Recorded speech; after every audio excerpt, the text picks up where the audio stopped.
न्याय, समता आणि बंधुता यासाठी जगामध्ये ज्या ज्या महान महिलांनी आणि महामानवांनी आपले जीवन वेचले त्या सर्व महान महिलांना आणि महामानवांना मी सर्वप्रथम विनम्र अभिवादन करतो। आज या ठिकाणी कोल्हापूर लिंगायत समाज संस्था कोल्हापूर व बसव केंद्र यांच्याकडून बसव व्याख्यानमालेचे आयोजन करण्यात आलेले आहे। त्यानिमित्ताने व्यासपीठावर उपस्थित या कार्यक्रमाच्या अध्यक्षा डॉक्टर माया पंडित मॅडम, त्यानंतर आमचे वैचारिक मित्र उमेश पवार सर, त्यानंतर शरण विलास आंबोळे सर, शरण सुभाष महाजन सर आणि इतर सन्माननीय, त्यानंतर आमचे चंद्रशेखर सर आणि यश आंबोळे कोण आहेत ते मलाच माहीत नाही, अजून मी बघितलेलंच नाही। ते यश आंबोळे सर जे बऱ्याच दिवसापासून माझा फॉलोअप घेतात या ठिकाणी येण्यासाठी, आणि इतर सर्व या ठिकाणी जे बसवांना असतील आणि इतर सर्व महामानवांवर, महान महिलांवर प्रेम करणारे उपस्थित सर्व मंडळी, आज या ठिकाणी हा जो काही कार्यक्रम घेण्यात आलेला आहे, मला विशेष वाटतं ॲक्च्युली की बसवांना म्हणा किंवा इतर महापुरुष, आम्ही शिवफुले शाहू आंबेडकरी चळवळीमध्ये बऱ्याच वर्षांपासून काम करतो। आम्ही वेगवेगळ्या विषयांवर विचार मांडतो, ते विचार थोड्या वेळाने तुम्हाला कळतीलच काय आहे काय नाही, परंतु हे मांडत असताना बसवांना या सगळ्या गोष्टीपासून का अलिप्त राहिले हा प्रश्न खूप मला अलीकडे पडू लागला। सर थोड्या वेळापूर्वी मला भेटले, मला बोलले 4 दिवसापूर्वी तुमचा लेख वाचला होता, खूप सुंदर लेख लिहिला। मी बसवांनांचे काही पुस्तके वाचली आणि त्याच्यानंतर मग काही जण मला भेटले, मी म्हणलं बसवांना आता माझ्यासाठी अभ्यासाचा विषय नसून मी त्यांच्या प्रेमात पडलोय, तर हा आता असा विषय आहे ना, आम्ही एखाद्याच्या प्रेमात पडल्यानंतर मग आम्ही त्याच्यावर जास्त काम करतो। आता ही जी चळवळ आहे शिवफुले शाहू आंबेडकरी चळवळ, या चळवळीचा एक मुकुटमणी जो आहे तो बसवांना आहे खऱ्या अर्थाने सांगायला गेलं तर। आणि विशेष वाटतं की या गोष्टी, हे जे काही विचाररत्न आहे एवढ्या वर्षापासून, एवढ्या शतकांपासून समाजापासून कसं अलिप्त राहिला। मी कित्येक संत महात्म्यांचा अभ्यास करतो, एकनाथ महाराज असतील, संत तुकाराम महाराजांचा। मी शहरी भागातून आहे त्यामुळे मला थोडंसं समजून घ्या, मी ग्रामीण भागातला आहे, माझे वडील शेतकरी वगैरे होते, अशातला काही भाग नाही आहे, मला त्यातलं काही सांगायचंही नाही आहे, मी अट्टल शहरी माणूस आहे। तर मी तुकाराम महाराजांचा डायहार्ट फॅन आहे, तर मी ह्या भाषेमध्ये बोलत असतो। तर ज्या दिवशी बसवांनांवर पण लेख लिहिला त्या दिवशी शेवटी मी लिहिलं लव यू बसवांना, लव यू लॉट। आमची ही अशा पद्धतीची लँग्वेज असते, तर ती कृपा करून समजून घ्या, यात अनादर करण्याचा काहीही उद्देश नसतो, तो प्रेम असते, त्या पद्धतीने आम्ही दाखवतो। तर कित्येक संत महात्म्यांचा अभ्यास केला, तुकाराम महाराजांचा केला, ज्ञानेश्वर माऊलींचा केला, एकनाथ महाराजांचा केला, अगदी वेगवेगळे धर्मग्रंथ वाचले, येशू ख्रिस्त आहेत, पैगंबर साहेब आहेत। मी पाहतो की या सगळ्यांचे जे विचार आहेत ते तळागाळात का होईना पण निदान कडेकडेने तरी लोकांना जे आहे ते माहीत असल्याचं जाणवतं, की कडेकडेने तरी लोकांना माहीत आहे बाबा पैगंबर साहेबांनी त्यांच्या आयुष्यामध्ये काय केलं होतं, येशू ख्रिस्तांनी काय केलं होतं, गौतम बुद्धांनी काय केलं होतं, महावीरांनी काय केलं होतं, तुकाराम महाराज, एकनाथ महाराज असतील, फुले शाहू आंबेडकर तर आपल्याला खूप चांगले महाराष्ट्र कोळून पिलेलं आहे असं म्हणालं तर त्याच्यामध्ये काही वावगं ठरणार नाही यांचे विचार। तर या ज्या काही गोष्टी आहेत या तरी गोष्टी निदान लोकांना माहिती आहे, परंतु बसवांना बाबतीत एवढं अज्ञान समाजामध्ये आहे, याचं खरंच खूप विशेष वाटतं की 12व्या शतकामध्ये एक एवढी मोठी सामाजिक क्रांती, तत्वज्ञानाची क्रांती जी आहे ती महाराष्ट्रापासूनच जवळ, किंवा त्यावेळेस तर महाराष्ट्र एक वेगळा प्रदेश देखील नव्हता सर, तर महाराष्ट्रापासूनच जवळ एवढी मोठी सामाजिक क्रांती झाली आणि त्या सामाजिक क्रांतीची जी बीजं आहेत ती महाराष्ट्रामध्ये सोडा त्या ठिकाणी देखील पेरली गेली नाही। आज खरंच सांगतो, म्हणजे आम्ही अभ्यास करत असतो, आज साधारण महाराष्ट्रभरामध्ये 1 कोटी लिंगायत समाज आहे। लिंगायत समाजाची जी लोकसंख्या आहे ती 1 कोटी आहे महाराष्ट्रामध्ये। मला वाटत नाही की त्या 1 कोटीपैकी 10 लाख लोकांना तरी जे आहे बसवांनांविषयी काहीतरी माहिती असेल बुवा, कारण त्या दिवशी मी लेख लिहिला आणि मला कितीतरी जणांचे फोन आले, खूप छान लेख लिहिला, आम्हाला बसवांनांविषयी काहीच माहीत नव्हतं। आता जे माझे मित्र माझ्यासोबत होते ते लिंगायत आहेत हे देखील मला माहीत नव्हतं।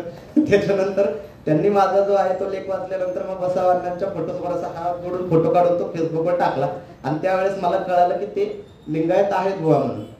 पण विचार कुठे? विचार कुठंच नाही. बसवांनांनी काय क्रांती केली? बसवांनांनी 12व्या शतकामध्ये जे आहे ते प्रस्थापित, आपण वर्णव्यवस्थेच्या विषयी बोलत असताना, ज्यावेळेस आपण वर्णव्यवस्थेच्या विषयी बोलतो त्यावेळेस बुद्ध सांगतो आपण, महावीर सांगतो आपण, त्याच्यानंतरही अनेक संत महात्मे जे आहे ते 11व्या-12व्या शतकातले म्हणा किंवा अलीकडचे फुले शाहू आंबेडकर म्हणा हे सांगतो, छत्रपती शिवाजी महाराज देखील सांगतो. मात्र ते सांगत असताना बसवांना याच्यामध्ये कुठेच नसतात. आणि मी या स्टेजवरून ही ग्वाही देतो की त्या लिस्टमध्ये जे आहे महाराष्ट्रभर पोहोचवण्याची जबाबदारी आम्ही घेतो. आम्ही महाराष्ट्रभर जे आहे, बसवांना महाराष्ट्रभर पोहोचवणारे आम्ही कोणी नाही, ते त्यांच्या विचारामुळे पोहोचणार आहे. त्यांचे विचार जे आहेत ते सुंदर आहेत, त्यांचे विचार जे आहेत ते स्पष्ट आहेत आणि ते विचार महाराष्ट्रभरामध्ये पोहोचले पाहिजेत. की लोकांना प्रेरणा कशामधून नक्की मिळणार? मी तर म्हणतो लिंगायत समाज 1 कोटी आहे, त्यातले 50 लाख लोकांना जरी बसवांना कळाले तरी मोठी क्रांती जी आहे ती समाजामध्ये घडेल. पण ते पोहोचवले पाहिजेत आणि ते त्या पद्धतीने पोहोचले गेले पाहिजेत. ते फक्त मूर्तीपूजा, व्यक्तिपूजा याच्यापुरते मर्यादित नाही राहिले पाहिजे. ते का नाही राहिले पाहिजे? आता इथे काही जण जिमला वगैरे जात असतील, काही जण, बरोबर आहे, जिमला काही जण जात असतील, काही जण वॉकला जात असतील. वॉकला जात असताना काही जण त्या ठिकाणी व्यायाम करण्याची संसाधनं असतील, त्याच्या संसाधनाचा देखील तुम्ही वापर करत असाल. आता जिमला तुम्ही गेला रोज आणि त्या ठिकाणी असलेल्या वेटच्या मशिनीच्या रोज जाऊन पाया पडला, रोज जाताय तुम्ही जिममध्ये आणि रोज जाऊन त्या मशिनीच्या पाया पडला, त्या वेटच्या डंबेलच्या पाया पडला, तुमच्यामध्ये काही बदल घडणार आहे का? थोडाही बदल घडणार. पण जर ते डंबेल तुम्ही रोज उचलले, जर त्या मशिनीचा रोज वापर केला, ट्रेडमिलवर पळाला, तर तुमच्यामध्ये बदल होईल का? नाही बदल. बरोबर. आता हे जे महामानव आहेत, जसे बसवांनांचं उदाहरण घ्या, बसवांना जे आहे तो एक विचार आहे, त्या विचाराची रोज उठून आता काहीतरी पूजा केली आणि रोज उठून काहीतरी पाया पडले, त्याने काय आपल्या आयुष्यात बदल होणार आहे का? थोडाही नाही होणार. पण त्यांचे विचार आत्मसात ज्यावेळी आपण करू त्यावेळी आपल्या आयुष्यामध्ये 100% बदल होणार आहे. तर ज्या पद्धतीने तुम्ही जिममध्ये जाता, जिममध्ये त्या डंबेलच्या पाया न पडता, पडतो आपण, शनिवारी हनुमानाचा दिवस असतो त्या दिवशी पडतो, पण आपण पाया नाही पडत अशातला काही भाग नाही. पडाव्या पाया, पण पडाव्या, आदर म्हणून 100% पडावे. मात्र ते पडत असताना त्यांचे विचार देखील आपण आत्मसात केलं पाहिजे. आपण निदान 70-90% जे आहे ते विचार आत्मसात केले पाहिजे आणि 10% जे आहे ती पूजा केली पाहिजे. पूजा करू नये अशातला भाग नाही. माझ्या घरामध्ये उमेश सरांना माहिती आहे छत्रपती शिवाजी महाराजांची मूर्ती आहे, राजर्षी शाहू महाराजांचा देखील फोटो माझ्या घरात आहे, महात्मा ज्योतिबा फुलेंचा देखील फोटो माझ्या घरात आहे, गौतम बुद्धांची देखील मूर्ती माझ्या घरामध्ये आहे, बाबासाहेब आंबेडकरांची देखील मूर्ती माझ्या घरामध्ये आहे. शोकांतिका ही आहे की बसवेश्वर महाराजांची नाही, पण ती मी माझ्या घरामध्ये आता ठेवणार. त्याच्या बाबतीत देखील मी तुम्हाला सांगतो. तर या पद्धतीने त्या मूर्तीतून म्हणा, त्या प्रतिमेतून म्हणा आपल्याला प्रेरणा मिळत असते. ती प्रेरणा आपल्याला घ्यायची आहे. मात्र ती प्रेरणा कशासाठी घ्यायची आहे? वैयक्तिक आयुष्यामध्ये अंमलबजावणी करण्यासाठी घ्यायची आहे. बसवेश्वर महाराजांनी वर्णव्यवस्थेच्या विरोधामध्ये जे काम केलं त्या कामामध्ये त्यांनी एक पर्यायच दिला डायरेक्ट लोकांना. आता ह्याच्यामध्ये बरेच मतमतांतर आहेत की काही जण लिंगायत धर्माची मागणी देखील करतात आणि लिंगायत हा पंथ देखील आहे. पण त्या मला वादामध्ये जायचं नाहीये, कारण की बसवांनांचा विचार हा लिंगायत पंथामध्ये देखील जिवंत राहिला पाहिजे आणि लिंगायत धर्मामध्ये देखील जिवंत राहिला पाहिजे. तो विचार ऍक्च्युअली जिवंत राहिला पाहिजे. तर बसवेश्वर महाराजांनी जे आहे त्यांनी त्या ठिकाणी वर्णव्यवस्थेला पर्याय दिला. मात्र तो कसा दिला याची देखील समीक्षा करणं खूप जास्त गरजेचं आहे. ज्यावेळी बसवांनांनी अनुभव मंटपाची ज्यावेळी सुरुवात केली, अनुभव मंटप हे खूप मोठं संशोधन केंद्र आहे त्या काळचं. त्या संशोधन केंद्रावर त्या पद्धतीने का बोललं जात नाही? सरांना माझा लेख आवडला, काही मुस्लिमांना नाही आवडला सर. त्याच्यामध्ये नमाज वगैरेच्या बाबतीमध्ये मी लिहिलं. आता मी दोन्हीकडून ठोकून काढत असतो, एका ठिकाणी ठोकत नसतो मी. आता तुम्हाला कळेल थोड्या वेळामध्ये. तर विषय कसा आहे की बसवांनांनी त्या काळामध्ये काय केलं? अनुभव मंटप उभारला. मला असं वाटत नाही की जगामध्ये महिलांनी धर्माचं तत्वज्ञान मांडलं असं एकमेव धर्म जर कुठला असेल ना तर तो लिंगायत धर्म आहे. मी हे अतिशय खात्रीने सांगतो तुम्हाला की जगामध्ये की एखाद्या, तुम्हाला एक सांगतो, मी गौतम बुद्धांना म्हणायचो की जगामध्ये सत्सद विवेक बुद्धी जागृत करणारी प्रथम व्यक्ती जर कोण असेल तर ती गौतम बुद्ध असेल. गौतम बुद्धांची कृपा करून बसवांनांची तुलना करू नका. कारण आपण म्हणतो गौतम बुद्धांपेक्षा, काही जण म्हणतात. मला एक गोष्ट या ठिकाणी सांगायची की कोणी कुठल्या काळामध्ये काय कार्य केलं जे आहे ते काळानुरूप नका पाहू तुम्ही. काही वेळासाठी त्यांनी ते काम केलं ते महत्वाचं आहे. कारण की कोणी कधी जन्म घ्यावा हे कोणी ठरवू शकत नाही. जसं आपण म्हणतो का नाही की कोण कुठल्या धर्मामध्ये जन्म घेणार हे आपण ठरवू शकत नाही, तसं कोण कुठल्या काळामध्ये जन्म घ्यावा हे तरी आपण ठरवू शकतो का?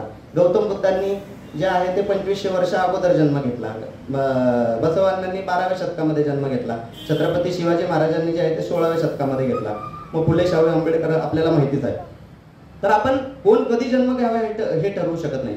मात्र कोणी त्या काळामध्ये काय कार्य केलं हे मात्र तर आपण जे आहे ते ठासून आणि निक्षून सांगणं खूप जास्त गरजेचं आहे. गौतम बुद्ध काय म्हणतात? गौतम बुद्ध म्हणत नाही मला फॉलो करा. गौतम बुद्ध म्हणतात आत्मदीपक भव. गौतम बुद्ध म्हणतात स्वयंप्रकाशित व्हा. आता या ठिकाणी बसवांना तुम्हाला स्वयंप्रकाशित झालेले दिसतात, त्याची पुढची पायरी चढलेले बसवांना तुम्हाला दिसतात. बसवांना अनुभव मंडप सुरू करतात. अनुभव मंडपामध्ये चिकित्सा होते तत्वज्ञानाची. त्या ठिकाणी वेगवेगळ्या जातीची धर्माची जी आहेत ती लोक त्या ठिकाणी येतात. येऊन काय करतात? कोणाचा विचार सर्वात चांगला आहे, कोणाचा विचार सर्वात जास्त दर्जेदार आहे, त्या विचारावर जे आहे त्याची चर्चा होती आणि त्याला त्या ठिकाणी शरण म्हणतो आपण, बरोबर? तर त्या ठिकाणी शरण त्याला म्हणलं जातं. आणि अशा शरण लिहिणाऱ्यांची संख्या माझ्या माहितीप्रमाणे त्याच्यामध्ये 70 पेक्षा जास्तही महिला आहेत. एवढं तुम्हाला सांगतो की बसवांनांच्या शरणांची सुरक्षा करण्याचं काम देखील महिलांनी जास्त केलेलं आहे. ज्यावेळी ते अनुभव मंडप जे जाळलं गेलेलं होतं, तर त्या अनुभव मंडपामधून जे शरणांची सुरक्षा करून जे आहे ते त्या ठिकाणी त्यांना निघून जावं लागलं. तर त्या ठिकाणी देखील महिलांनी जे आहे ते पुढाकार घेतलेला होता. एवढं स्वातंत्र्य जे आहे ते बसवांनांनी महिलांना दिलं होतं. हे स्वातंत्र्य तुम्हाला कुठेही मिळालेलं मला तरी दिसलेलं नाही अजूनपर्यंत. हा, आत्ताच्या घडीला जर तुम्ही पाहाल तर काही ठिकाणी म्हणजे प्रार्थनांचे म्हणा, या सगळ्या गोष्टींचे काही धर्मांमध्ये अधिकार वगैरे आहेत. मात्र धर्माचं तत्वज्ञान मांडायचं म्हणजे मी बऱ्याच ठिकाणी म्हणतो की महिलांनी जे आहे कुठल्याही धर्माची स्थापना केलेली नाही. महिलांनी कुठलाही धर्मग्रंथ लिहिलेला नाही. मात्र या धर्मांची आणि धर्मांनी निर्माण केलेल्या संस्कृतीची जी काही हे म्हणतात काय पालखी, त्या पालखीचे भोई मात्र जे आहे ते महिलांना बनवलं गेलं. तर या पालखीचे भोई महिलांना न बनवता त्या पालखीमध्ये ठेवला जाणारा जो विचार आहे तो विचार लिहिण्यासाठी प्रवृत्त जे आहे ते बसवांनांनी महिलांना केला. तर त्याच्या अनुभव मंडपामध्ये 70 पेक्षा जास्त या महिला आल्या. महिलांनी आपलं तत्वज्ञान मांडलं आणि ते तत्वज्ञान शरण स्वरूपामध्ये जे आहे ते समाजासमोर आलं. आता या महिला कुठल्या एका विशिष्ट समाजाच्या होत्या का? अजिबात नाही. वेगवेगळ्या समाजाच्या होत्या, वेगवेगळ्या जातीच्या होत्या. आणि ज्या जातींना तुम्ही काहीतरी मागच्या जन्मामध्ये, पूर्वीच्या जन्मामध्ये काहीतरी पाप केला आहे म्हणून तुम्ही या शूद्र म्हणवल्या जाणाऱ्या जातीमध्ये जन्म घेतलाय, असा जो काही विचार आहे तो बसवांनांनी खोडून काढला. आपण पाहतो की डॉक्टर बाबासाहेब आंबेडकरांनी या देशाचं संविधान लिहिलं. आपण म्हणतो की डॉक्टर बाबासाहेब आंबेडकरांनी मनुस्मृती जाळली आणि जाळल्यानंतर डॉक्टर बाबासाहेब आंबेडकरांनी या देशाचा कायदा लिहिला. एका दलित म्हणवल्या जाणाऱ्या किंवा शूद्रातिशूद्र म्हणवल्या जाणाऱ्या व्यक्तीने जे आहे, म्हणजे माझी तर तेवढी पात्रताही नाही त्यांच्याविषयी बोलण्याची खरं सांगायला गेलं तर, परंतु त्या काळामध्ये त्या बोलल्या जाणाऱ्या व्यक्तीने जे आहे ते संविधान या देशाचं लिहिलं. परंतु त्याच पद्धतीची नीतिमूल्ये जी आहे ती महिलांकडून लिहून घेण्याचं काम जे आहे ते बसवांनांनी केलं 12व्या शतकामध्ये. या गोष्टी कायम लक्षात ठेवा. मी थोड्या वेळापूर्वी आता बोललो की गौतम बुद्ध जे आहेत ते सत्सद विवेक बुद्धी त्यांनी जागृत केली. बसवांनांनी त्याच्या पुढचं पाऊल घेतलं. मात्र बसवांनांनी हे पाऊल उचलताना महिलांना त्याच्यामध्ये जे आहे ते जाणीवपूर्वक मोठं स्थान बसवांनांनी दिलं. कुठल्याही धर्मामध्ये हे स्थान तुम्हाला मिळणार नाही. तत्वज्ञान धर्माचं तत्वज्ञान मांडण्याचं जे लिंगायत धर्मामध्ये मिळालेलं आहे. आणि मिळत असेल तर कृपा करून मला सांगा अशी माझी विनंती राहील. त्याच्याही पलीकडे जाऊन आपण पाहतो की माझ्याही पेक्षा अनुभवी मंडळी या व्यासपीठावर उपस्थित आहेत की बरेच जण म्हणतात की आत्ताच्या सवर्ण म्हणवल्या जाणाऱ्या आत्ताच्या काळात देखील की त्यांच्यामध्ये पुरोगामी लोक आहेत. हे ब्राह्मण आहेत पण ते पुरोगामी आहेत असं म्हणतात, बरेच जण म्हणतात. परंतु जात सोडण्याचं काम जे आहे ते केलं जात नाही. जात सोडण्याचं की मी जात सोडली, ते जात सोडण्याचं जे काम आहे ना ते बसवांनांनी 12व्या शतकामध्ये केलं होतं. जातच सोडून दिली त्यांनी डायरेक्टली. की बसवांना काय म्हणाले? बसवांना जे आहे ते शैव ब्राह्मण समाजामध्ये त्यांचा जन्म झाला. त्याच्यामध्ये पण खूप काय म्हणतात की मतभेद आहेत, ओके, काही हरकत नाही, त्याच्यामध्ये देखील मतभेद आहेत. मात्र त्या काळी सवर्ण म्हणवल्या जाणाऱ्या ज्या आहेत त्या समाजामध्ये त्यांचा जन्म झाला आणि त्याच्यानंतर ते काय म्हणाले की माझा जन्म जो आहे तो मातंगाच्या पोटी झाला. अशी डेअरिंग करण्याचं जे काम आहे ते 12व्या शतकापासून, मला नाही वाटत की पूर्ण 19व्या 21व्या शतकात आत्ता देखील कोणी करत नाही.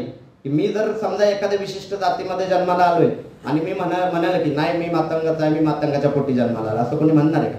पण बसवांनांनी 12व्या शतकामध्ये जे आहे जात डायरेक्ट नाकारली बसवांनांनी. आणि हे बसवांनाचं जे आहे हे विचारांचं महात्म्य आहे आणि हे विचार लोकांपर्यंत पोहोचत नाही, हे दुर्दैव आहे.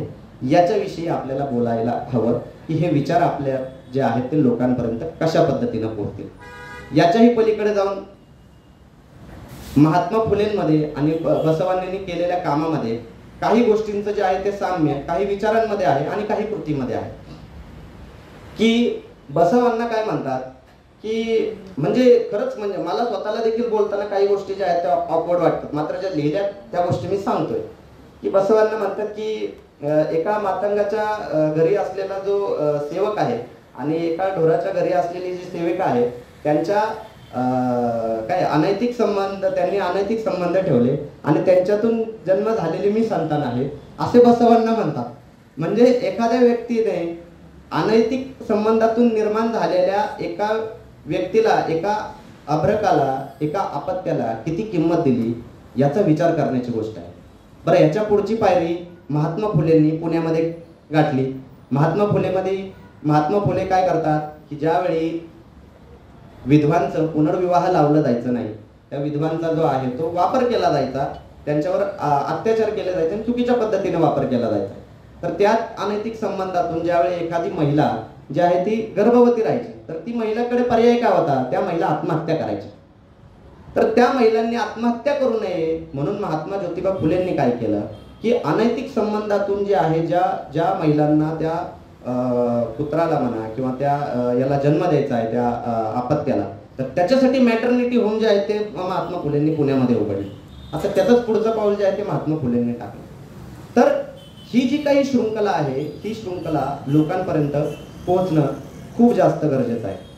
आता आपण बऱ्याच ठिकाणी बोलतो की जातीभेद जो आहे तो नष्ट झाला पाहिजे, जाती जातींमधून जे आहे माणसामध्ये जे आहे ते भेद नष्ट झाले पाहिजेत.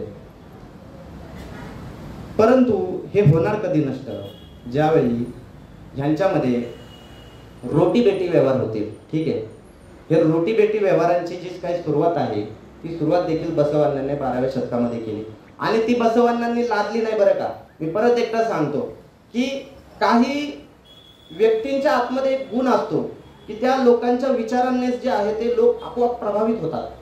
की बसवांनांच्या अनुभव मंडपामध्ये एक ब्राह्मण व्यक्ती होता. आपल्या तिथे कसं आहे, मुलांना मोकळ्या सांडसारखं सोडून दिलेलं असतं. म्हणजे काय की मुलांनी कुठल्याही समाजाच्या मुलीशी लग्न केले की काही फरक पडत नाही घरच्यांना, पण मुलीने जर लग्न केलं की आमची इज्जत जी आहे ती धोक्यामध्ये येते, लगेच काचेचं भांडं फुटतं, मुलीची इज्जत म्हणजे काचेचं भांडं वगैरे असे विचार आत्ताच्या घडीला देखील आहे. आता त्या हंकारे सरांचं तर काही होत आलंय गेलं 4-5 दिवसांपासून सोशल मीडियावर त्यांनी बघितलेले दिसतंय. तर या सगळ्या गोष्टी ज्या आहेत या सगळ्या गोष्टी मोडून काढण्याचं जे काम आहे ते बसवांनाच्या अनुभव मंडपातून स्वतः जे आहे ते लोकांनी केलं. त्या ठिकाणी एक ब्राह्मण व्यक्ती होती, त्या ब्राह्मण व्यक्तीची मुलगी होती. बरं, अप्रोच तरी कोणी करावा, प्रस्ताव तरी कोणी ठेवा, मुलीकडच्यानी, मुलीचा बाप स्वतः म्हणतो ब्राह्मण असून की त्या ठिकाणी त्याच अनुभव मंडपामध्ये एका चांभार समाजाचा व्यक्ती होता, त्याचा मुलगा होता आणि त्याला म्हणतो की माझ्या मुलीचा हात जो आहे तो मी तुझ्या मुलीच्या हातामध्ये देतो आणि त्यांचं आपण लग्न लावू. आपण जर जातीभेद मिटवायचा आहे तर तो फक्त विचारांमधून नाही मिटवायचा, तो कृतीमधून मिटवायचा आहे आणि तो कृतीमधून अनुभव मंडपामध्ये 12व्या शतकामध्ये मिटला सर. पण आता मिटतोय का?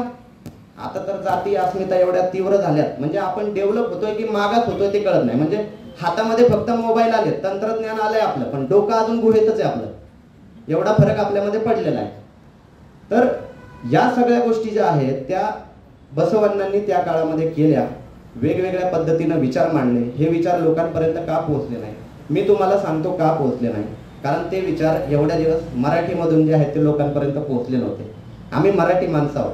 मराठी माणसं ही शिव फुले शाहू आंबेडकरांचा जो वारसा आहे तो घेऊन जाणारी आहे आणि हा शिव फुले शाहू आंबेडकरांचा जो वारसा आहे तोच वारसा या मराठी भाषेमध्ये जो आहे तो बसवांनांचा देखील विचार पुढे घेऊन जाईल, ही देखील शाश्वती या ठिकाणी देतो.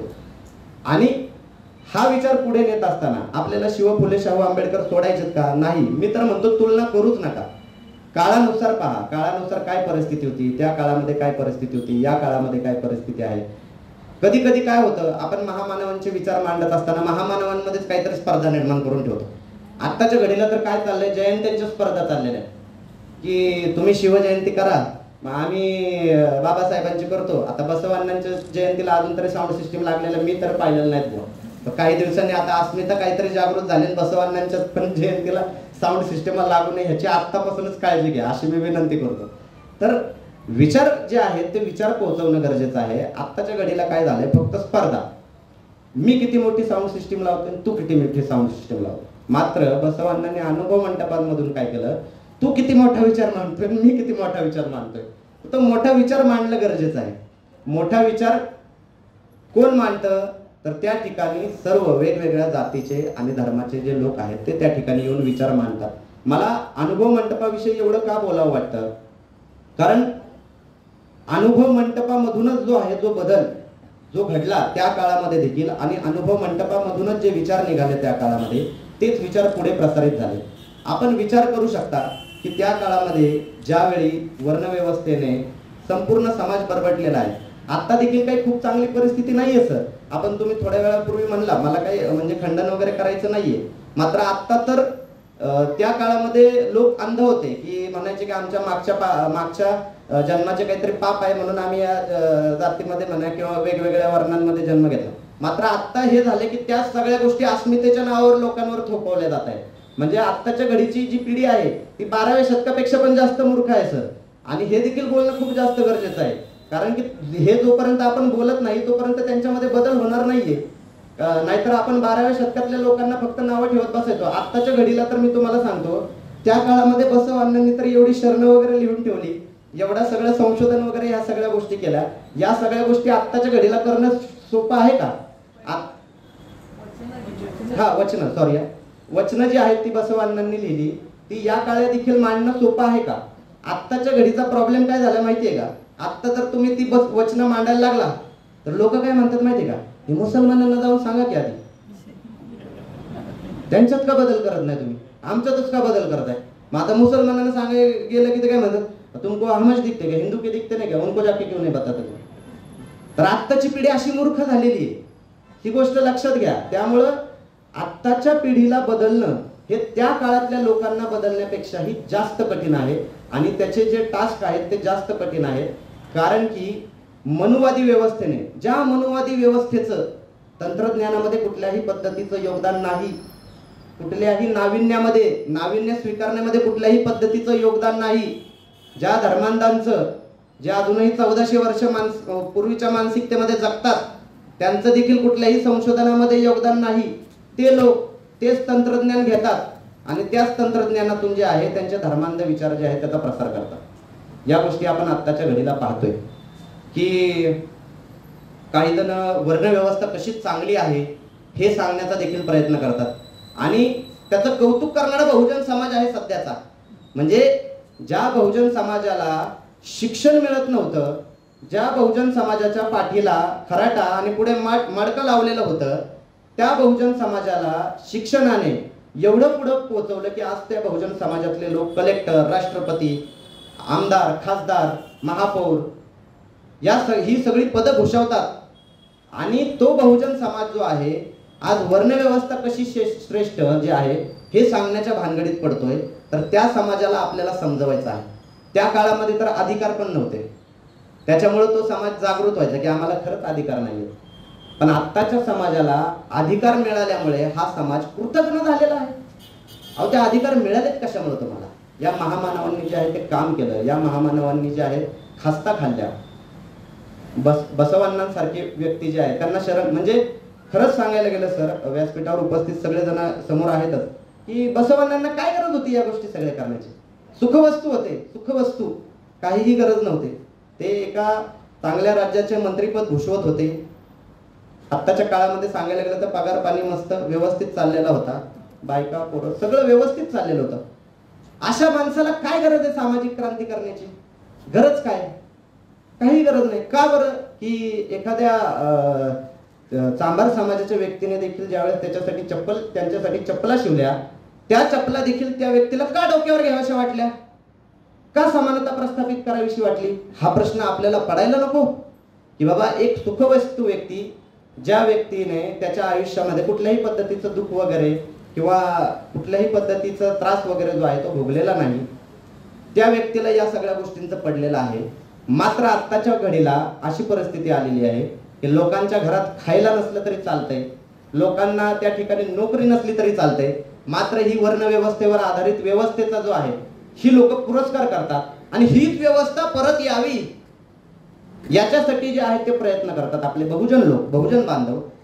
याचं खरंच जे आहे ते विशेष वाटतं. आणि या सगळ्या गोष्टींमध्ये बसवांना कुठेतरी आपण पोहोचवण्यामध्ये, बसवांनाच नाही बसवांना पोहोचवलं तर मी तर म्हणतो जास्त हार्ड डोस होईल बसवांना पोहोचवल्यानंतर. कारण काय झालंय, शिव फुले शाहू आंबेडकरांचं काय झालं ते आता रोजचं झालंय. शिव फुले शाहू आंबेडकर रोजचं झालंय. बसवांना ज्यावेळेस तो एक हार्ड स्ट्रोक देतो का, तो हार्ड स्ट्रोक दिला पाहिजे ना आत्ताच्या घडीला संपूर्ण महाराष्ट्रामध्ये, आणि बसवांना पोहोचवले पाहिजे. का? कारण हा जो लढा आहे आता 12व्या शतकामध्ये 11व्या शतकामध्ये आपल्याला सांगितलं काय जातं, आपल्या देशामध्ये प्रत्येक काळामध्ये जे आहे ती 2 स्वातंत्र्य युद्ध चाललेली होती. त्या स्वातंत्र्य युद्धांच्या बाबतीत जे आहे ते बाबासाहेब आंबेडकरांनी जे आहे ते ज्यावेळेस ब्रिटिशांपासून स्वातंत्र्य मिळवण्याचा प्रयत्न करत होता त्यावेळी बाबासाहेब आंबेडकर बोलले की 2 स्वातंत्र्य कसे. एक स्वातंत्र्य तर राजकीय स्वातंत्र्य होतं, ज्या स्वातंत्र्यासाठी आपण मोगलांशी देखील लढत होतो आणि ब्रिटिशांशी देखील आपण लढलो, ज्या राजकीय स्वातंत्र्यासाठी, ठीक आहे, की इथल्या स्थानिक भूमिपुत्रांचं राज्य असावं त्याच्यासाठी आपण लढलो, बरोबर आहे. आणि दुसरं जे स्वातंत्र्य होतं ते मानव मुक्तीचा जो लढा होता, त्या मानव मुक्तीच्या लढ्यातून आम्हाला स्वातंत्र्य मिळावं, त्या मानव मुक्तीच्या लढ्यामध्ये आम्हाला यश मिळावं, हे जे आहे हा एक लढा, हा एक स्वातंत्र्याची जी काही मशाल आहे ती घेऊन रणामध्ये उतरणारे देखील काही लोक होते.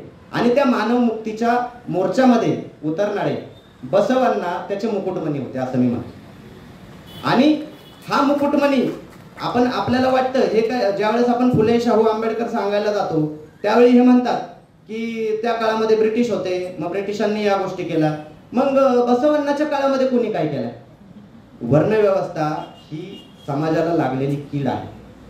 एवढंच नाही, जातीभेद देखील समाजाला लागलेली कीड आहे, धर्मभेद देखील समाजाला लागलेली कीड आहे. आपला धर्म, त्या धर्माचा अभिमान बाळगावा का नाही तो ज्याचा त्याचा वैयक्तिक प्रश्न आहे. मला माझ्या धर्माचा काही अभिमान नाही, कारण माझं त्याच्यात काही कॉन्ट्रीब्युशन नाही आहे. ज्याला बाळगायचं त्याने स्वतःहून बाळगून घ्यावं, काही प्रॉब्लेम नाही.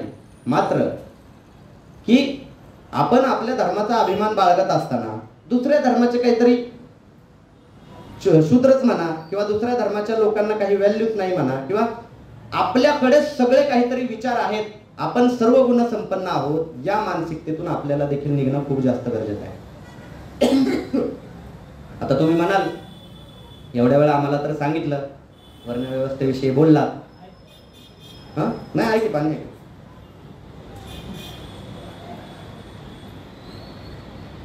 वर्णव्यवस्थेविषयी तुम्ही बोललात, मात्र इस्लाम तरी कुठे परिपूर्ण आहे?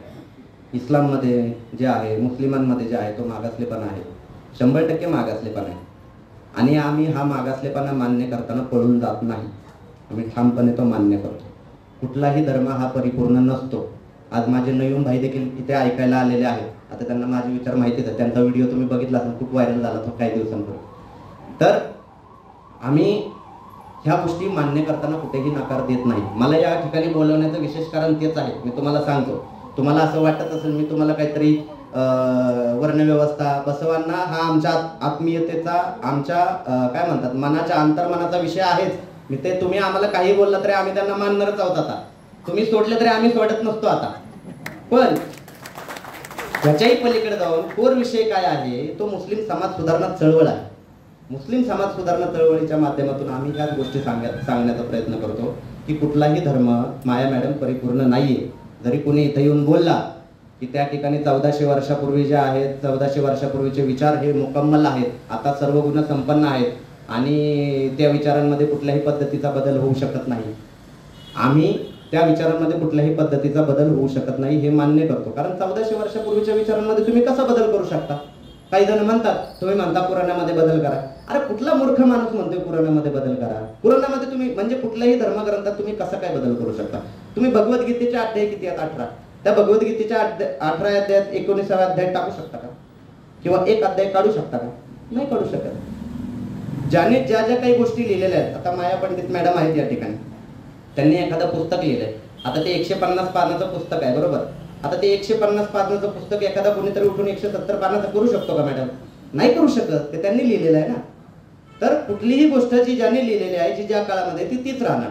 मात्र ती काळाच्या कसोटीवर जी आहे तिची पडताळणी आणि तपासणी केली जाणार, त्याच्यावर संशोधन केलं जाणार, त्याची चिकित्सा केली जाणार आणि त्याच्यातल्या कालबाह्य ज्या गोष्टी आहेत त्या काळाच्या कसोटीवर नाकारण्याचं जे आहे ते त्या ठिकाणी आम्ही आव्हान 100% करणार आणि आम्ही करतो, याही काळामध्ये करतो.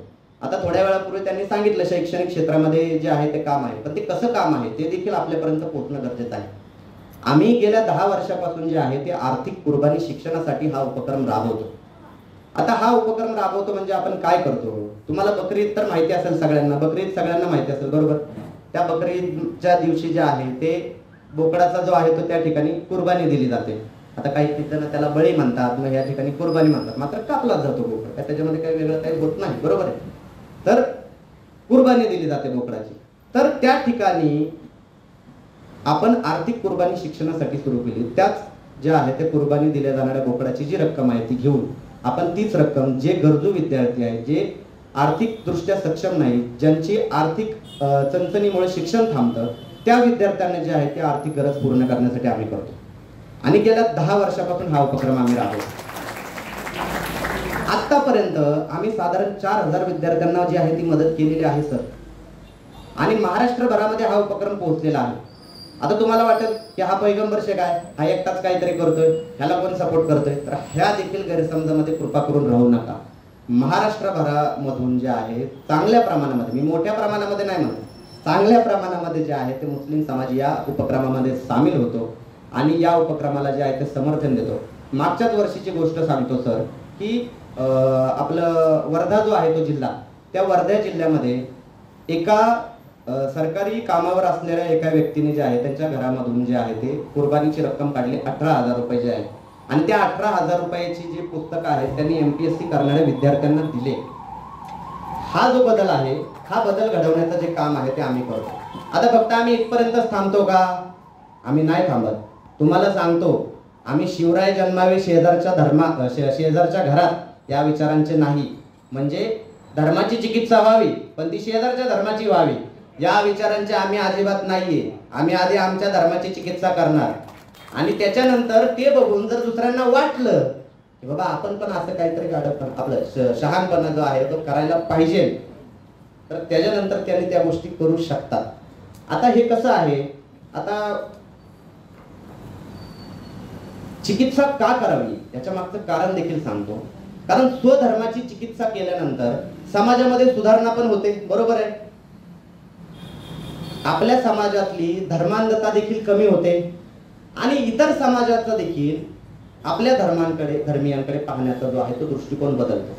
त्यामुळे माणसाने इतर धर्मांवरती काहीतरी टीका टिप्पणी करत बसण्यापेक्षा आपल्या धर्मामध्ये काय सुधारणा करता येते, आपल्या धर्मामध्ये काय चिकित्सा करता येते याच्याकडे लक्ष दिलं पाहिजे. आता एका मुलाखतीमध्ये मला असा प्रश्न विचारला की तुम्हाला असं का वाटतं करावं? मी म्हणलं तुम्हाला ते टोपी विकणारा माणूस आणि माकडाची गोष्ट माहिती आहे का? म्हणले हो माहिती आहे. म्हणलं एक टोपी विकणारा माणूस असतो आणि तो त्याची पेटी असते टोप्यांची आणि तो एका झाडाखाली झोपतो आणि माकडं येतात, मग ते पेटी उचलतात आणि ते पेटीत तोडतात, पेटीतल्या टोप्या घालतात आणि टोप्या घालून ते झाडावर जाऊन बसतात. आणि झाडावर जाऊन बसतात तर मग तो माणूस थोड्या वेळाने उठतो आणि तो बघतो की अरे माझ्या सगळ्या टोप्या ज्या आहेत त्या माकडाने घेऊन गेला. मग तो काय करतो, खालनं दगड उचलतो, काट्या उचलतो, त्या माकडांना फेकून मारतो. मग माकड पण काय करतात, वरनं काहीतरी फळं मारा, काहीतरी काठ्या मारा फेकून मारतात. मग हा काय माणूस विचार करतो की तो स्वतःची जी टोपी आहे ती काढतो आणि ती खाली फेकतो आणि तो जशी खाली फेकतो टोपी तशी ती माकडं जी आहेत ती माकडं देखील स्वतःची टोपी खालून फेकतात. तर ती जी टोपी आहे ना ती टोपी आपली धर्मांधता आहे. तर ती जी धर्मांधता आहे स्वतःच्या आतमधली ती अगोदर काढून आपल्याला खाली फेकायची. आता ती ज्यावेळेस धर्मांधता आपण फेकतो त्यावेळेस इतर धर्मातले आता आपण त्यांना माकडं नाही नको म्हणाले, म्हणजे मी पण माकडच आहे ना, मग तर इतर धर्मातली जी लोक आहेत ती देखील स्वतःची जी आहे ती धर्मांधता जी आहे ती काढून खाली फेकतात. तर हे अनुभव आम्ही जे आहेत ते मागील काही काळापासून घेत आहोत. मग हे करत असताना आम्ही थोड्या वेळापूर्वी सर बोलले की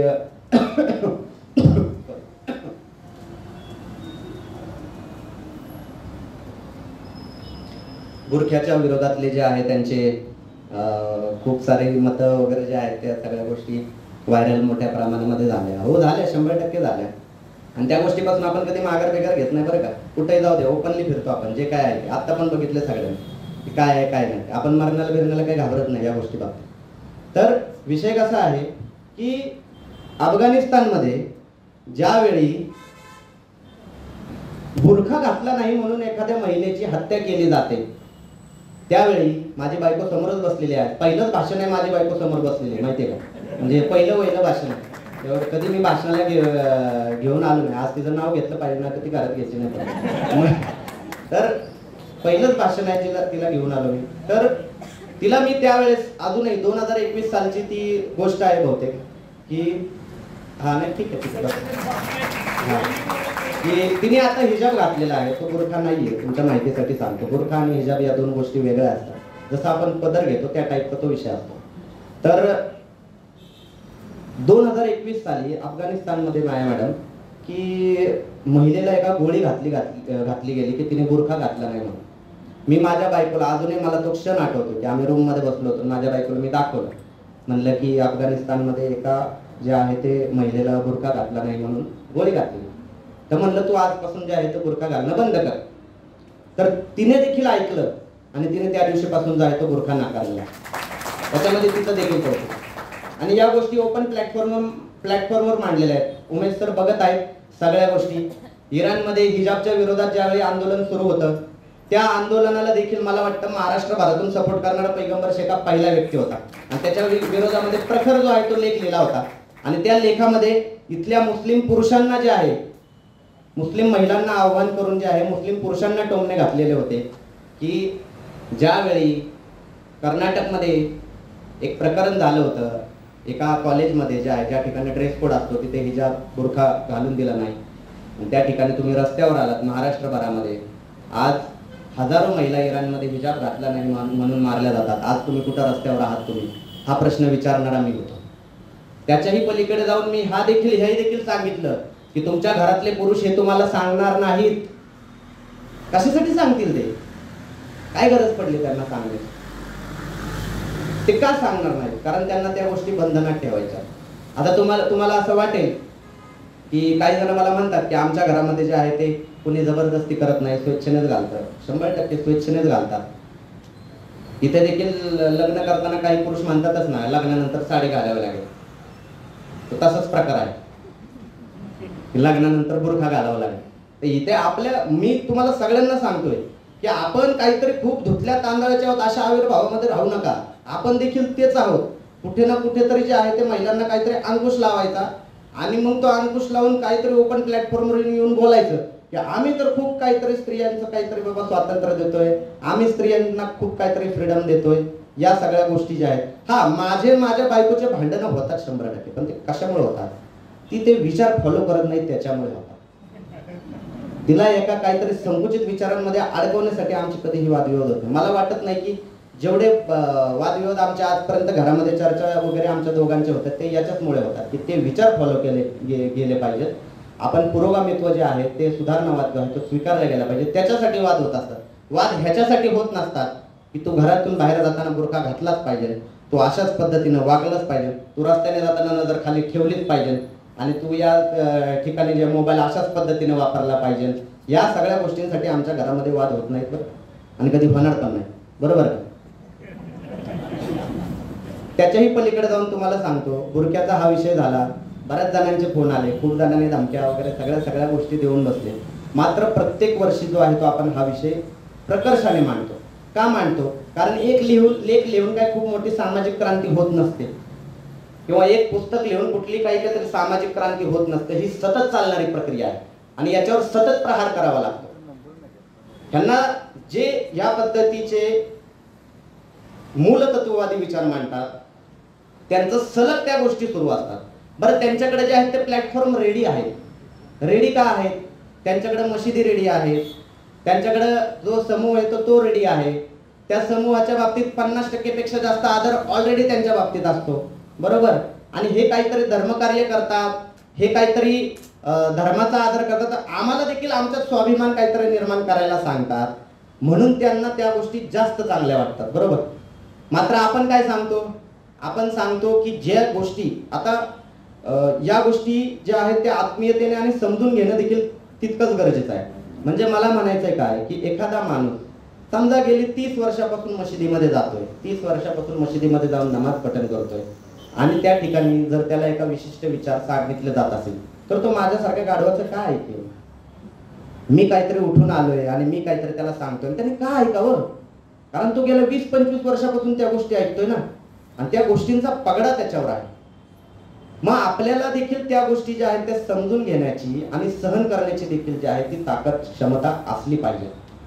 आता ती क्षमता कुठपर्यंत जाते? ती ताकद मग माझं लग्न म्हणण्यापर्यंत जाते.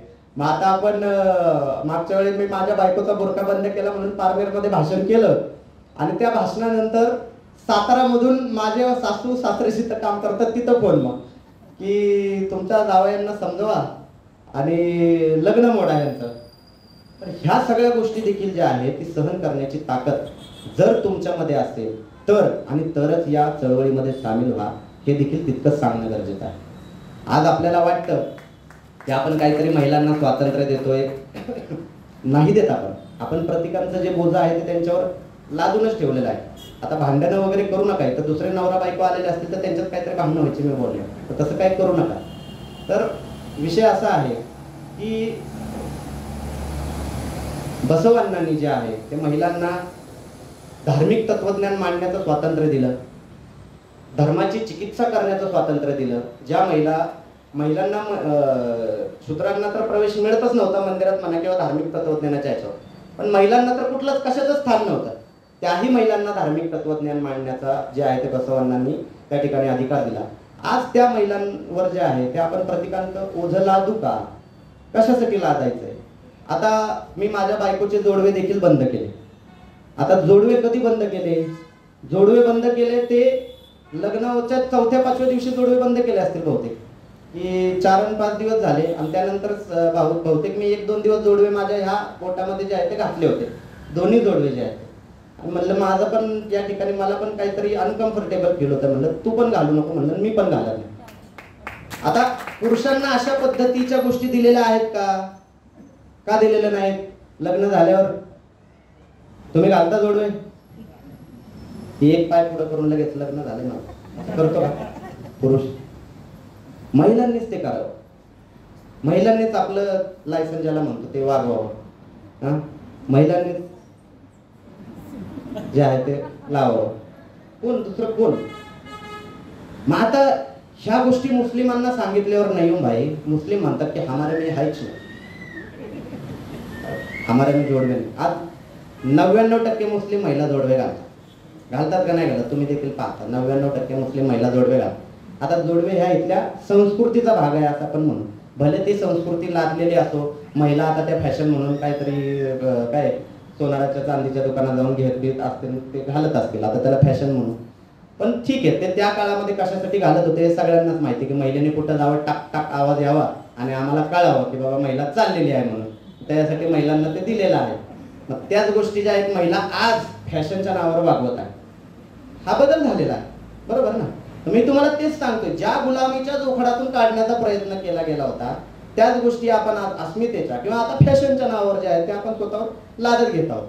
आता नवीन भाई तोच विषय की हमारे में नहीं पहनते, पण जोडवे घालतात, गळ्यातला घालतात, गंठन बिंठ, किधर जाने का रहेगा तो लच्चा बिच्चा, बरोबर का नाही? तर सगळं लागतच का नाही, घालून निघतात. पण टिकली लावायचं म्हणले की लगेच धर्म धोक्यात येतो. येतो का नाही?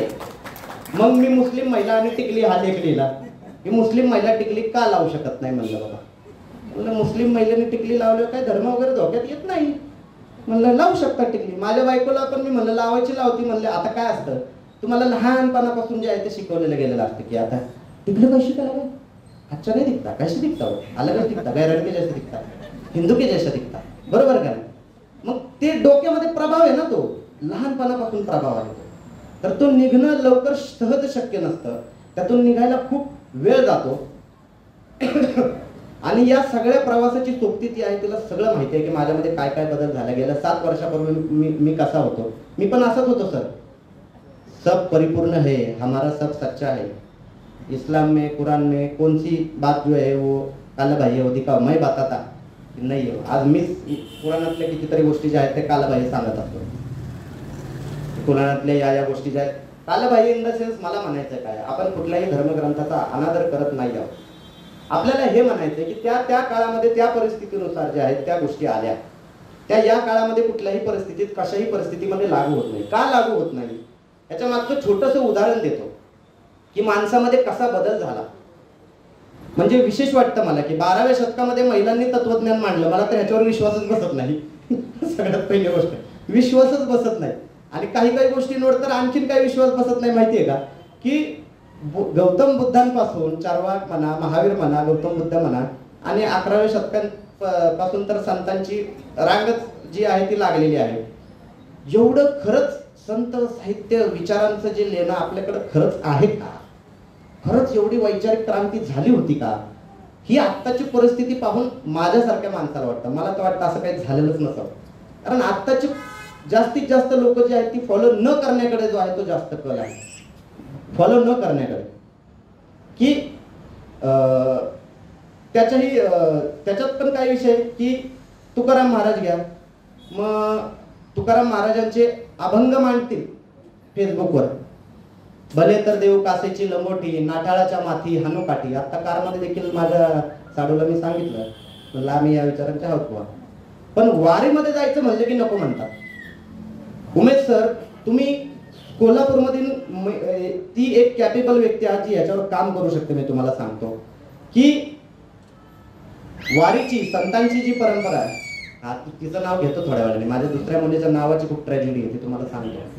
हा की संतांनी जे आहे ती सगळ्या संतांनी A to Z कुठलेही संत शोधून काढा तुम्ही. भले महाराष्ट्रातले असू दे, महाराष्ट्रातल्या बाहेरचे असू दे, त्या सगळ्या संतांनी पुरोगामी विचार मांडले का नाही? पुरोगामी विचार, जे विचार संतांनी मांडले त्याच विचारांवर आधारित म्हणा किंवा त्याच्याशी संलग्न संविधानाची मांडणी आहे का नाही? संविधानाने तेच अधिकार, जे अधिकाराची मागणी संतांनी आपल्या वाणीतून, आपल्या लेखणीतून केली, तेच विचार तुम्हाला संविधानामध्ये दिसतात का नाही? बरोबर आहे. आता या संतांनी, हे संत पुरोगामी विचार मांडणारे आणि त्यांची वारी कॅप्चर करणारे प्रतिगामी, त्यांच्या वारीचे रथावर बसणारे प्रतिगामी, हे कसं काय हो तुम्ही सहन करता? हा प्रश्न आहे माझा. ही वारी ही पुरोगामींनी सोडली म्हणून ती वारी प्रतिगामींनी हायजॅक केली. ही वारी कोणाची आहे सर? ही वारी आहे पुरोगामींची आहे. ही वारी सुधारणावाद्यांची आहे, नवीन विचार मांडणाऱ्यांची आहे. ही वारी प्रतिगाम्यांची कुठेही नाही, मनुवाद्यांची नाही, चातुर्वर्ण मानणाऱ्यांची नाही, जातीभेद मानणाऱ्यांची नाही, धर्मभेद मानणाऱ्यांची नाही. ही वारी आहे सुधारणावाद्यांची आणि पुरोगाम्यांची. पण पुरोगाम्यांना 2 किलोमीटर चालायचं म्हणलं की नको.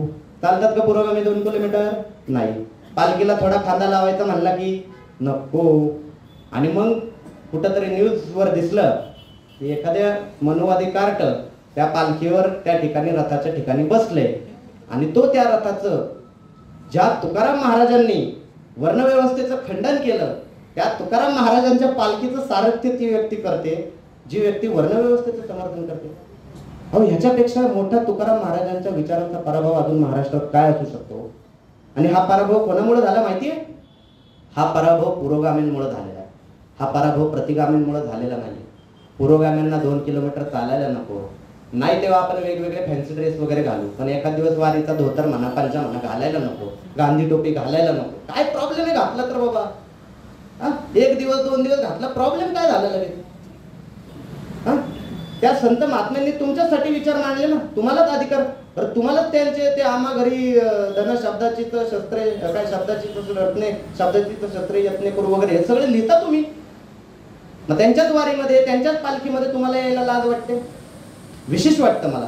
म्हणून उमेश पवार सर मगाशी म्हणाले की ते हजारो लोक तुमच्या मागे आहेत या ठिकाणी. माझी अशी अपेक्षा आहे, या सगळ्या लोकांना वारीमध्ये सामील व्हायला सांगा. ही वारी जी आहे ते भले पुण्यामध्ये 1 दिवस असू द्या, 2 दिवस असू द्या, आम्ही त्या ठिकाणी संविधानाची दिंडी काढतो वारीमध्ये. त्या वारीमध्ये आम्ही असतो, आम्ही संवैधानिक विचार सांगतो आणि कोणी सांगायला नाही म्हणत नाही, ऐकतात लोक. पण जर तुम्ही सांगितलं नाही तर त्या ठिकाणी कुठले लोक येणार? तेच मनुवादाचं समर्थन करणारे. यांच्याकडे काहीही नाहीये, तुम्हाला मी स्पष्ट सांगतो, यांच्याकडे काहीही नाहीये. जे काही आहे ते सगळं तुमचं आहे, सुधारणावाद्यांचं आहे. मध्ये निखिल वागळेंवर पुण्यामध्ये हल्ला झाला होता. साधारण 4-5 हजार लोक होते त्या सभागृहामध्ये, आणि त्या सभागृहामध्ये पैगंबर शेख नावाचा एकच व्यक्ती होता जो भगवी टोपी घातलेला होता, एकच व्यक्ती. तर त्या भगव्या टोपीकडे पाहून काही जण म्हणाले, हे सांगायचं आहे, हे बजरंग दलाच आहे, हा काहीतरी जय श्रीरामच्या घोषणा देईल, हा काहीतरी चप्पल फेकून मारेल. विचार करा, हा भगवा रंग तुम्ही बदनाम होऊ दिला का नाही उमेश सर? हा भगवा रंग कोणाचा आहे? हा भगवा रंग बुद्धांचा आहे. हा भगवा रंग वारकरी संत परंपरेचा आहे. हा भगवा रंग छत्रपती शिवाजी महाराजांच्या स्वराज्याचा आहे. हा भगवा रंग एवढा बदनाम झाला, आणि त्याच्यावर मग मी त्यावेळेस केलं की भगव्या रंगाची एलर्जी बाळगू नका. भगवा रंग आपला आहे, त्यांचा आहे का भगवा रंग? अजिबात नाही त्यांचा. पण तुम्ही बाळगत नाही, तुम्हाला त्याची काहीतरी लाज वाटते, मग ते ऐकत उचलून घेऊन जातात. तुम्ही देता कशाला? उद्या गांधी टोपी पण घेऊन जातील. एक लक्षात घ्या तुम्ही, ही जी काही व्यवस्थेचे मारेकरी आहेत, हे व्यवस्थेचे मारेकरी तुमची एक प्रतीक जी आहेत ती हायजॅक करतात. त्या प्रतीकांच्या समोर हात जोडून उभं राहतात, अगदी लंडन मध्ये पण, बरोबर का नाही? आणि भारतामध्ये त्याच विचारांना तिलांजली देतात. मला काही दुसरा शब्द नाही वापरायचा, पण तिलांजली देतात, बरोबर आहे? तर ती तिलांजली देताना आपण पाहतो, का पाहतो? कारण ते विचार जे आहेत ते लोकांपर्यंत पोहोचत नाहीत. ते विचार जे आहेत ते लोकांना समजत नाहीत, माहिती नाही. तर ते विचार लोकांपर्यंत पोहोचवले पाहिजे. आपण घरामध्ये देखील बसवांनांची जयंती जर साजरी करत असू तर बसवांनांचा आपल्या शेजाऱ्या पाजाऱ्यांना तरी आपण एक विचार सांगतोय का? खरंच खूप छोट्या छोट्या गोष्टी आहेत. आणि तुम्हाला वाटत असेल मी असल्या काहीतरी गोष्टी करत नाही, तर या आविर्भावात राहू नका. माझ्या घरामध्ये यावेळेस रमजान ईद होती.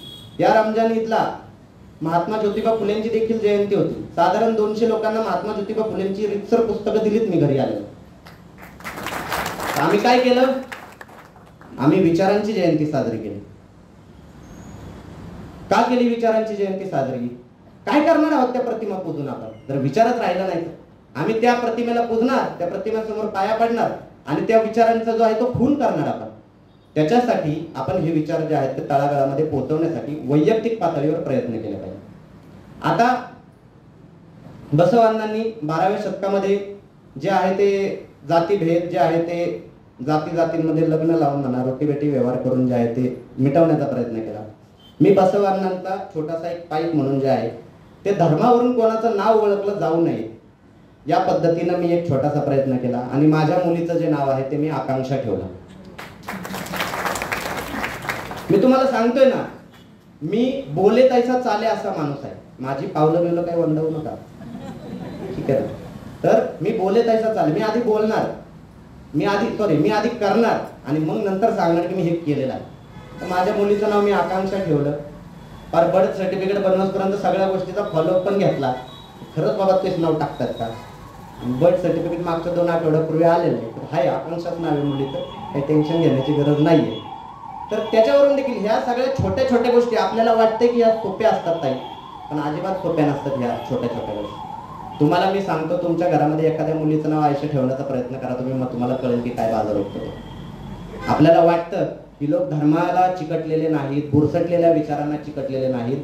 मात्र ज्यावेळेस तुम्ही असे काहीतरी निर्णय घ्यायला सुरुवात करता त्यावेळी जो आहे तो समाजाचा, घरातल्या देखील माणसांचा जो आहे तो खरा चेहरा समोर येतो की आपण अजूनही त्यातच डुबलेलो आहोत.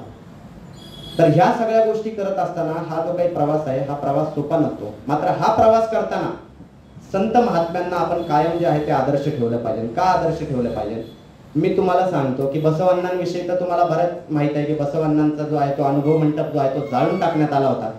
त्यांची जी वचनं आहेत ती वचनं देखील कित्येक जाळून टाकण्यात आली होती. ती वचनं वाचवण्याचा जो आहे तो प्रयत्न मोठ्या प्रमाणामध्ये झाला.